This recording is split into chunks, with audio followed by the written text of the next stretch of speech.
Introduction. Hello children, let us take up for discussion a topic closely related to our daily life. Your mother prepares poha for you and spices it up with green chilies. And you simply don't like green chilies. What will you do?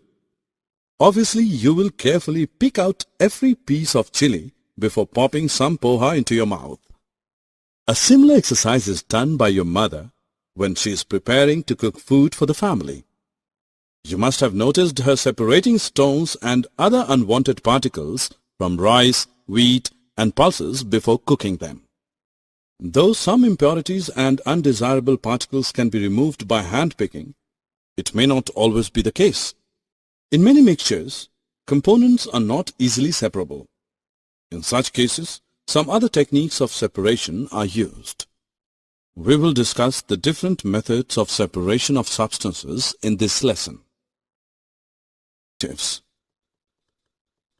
At the end of this lesson, you'll be able to discuss the reasons for separating the various components of a mixture, list the various methods of separating the components of a mixture, describe the techniques of hand-picking, churning, threshing, winnowing, and sieving with the help of examples. That we use in our daily life are in the form of mixtures. Not every component of a mixture is useful.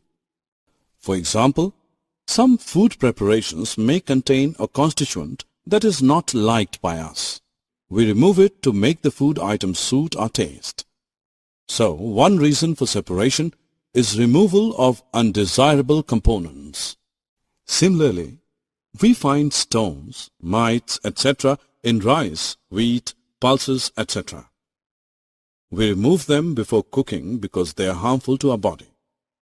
So, the second reason for separation is removal of harmful components. When we churn milk, curd, we get two different but extremely useful products, butter and buttermilk. Thus, the third reason for separating the components of a mixture is to obtain pure and useful components. Some idea about the methods of separation. In fact, you would have used some of these methods in your day-to-day life. Let us list some methods commonly used to separate the components of a mixture. Hand-picking, churning, threshing, winnowing, sieving. The basis for choosing a method of separation depends upon the physical properties of components. The mother separates small pieces of stones and other impurities from wheat, rice, and pulses. Yes, simply by picking them up by hand, one by one.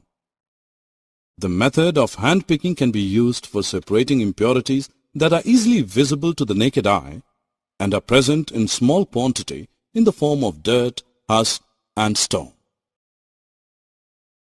Butter. Do you know how butter is made? When milk is stirred vigorously in a churn, butter is obtained. What liquid left behind is the tasty, nutritive buttermilk that is relished by many as a refreshing summer drink. Do you see that two useful components emerge from a mixture when this method of separation is employed? You have seen bundles of wheat or paddy stalks lying in fields after harvest.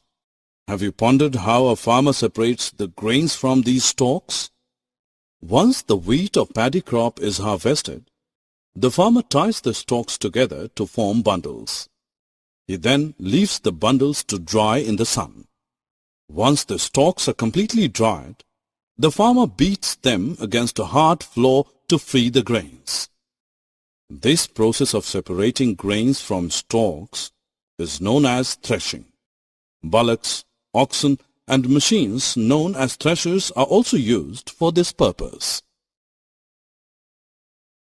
On your numerous train trips down your countryside, you would have noticed women standing at a height, shaking a basket held over their heads continuously.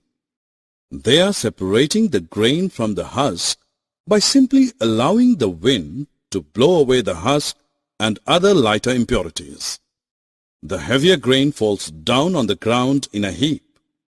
This process of separating impurities from the grain by allowing a current of air to blow away the lighter impurities is known as winnowing. Seen how your mother removes bran and other impurities from flour?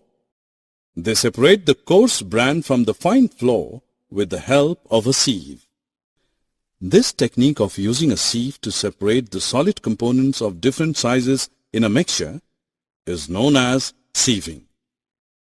In this method, the mixture is placed on the sieve and shaken. The smaller particles pass through the holes of the sieve to the container placed below and are thus separated from the bigger particles that are retained in the sieve. Summary. Let us summarize what we have learned.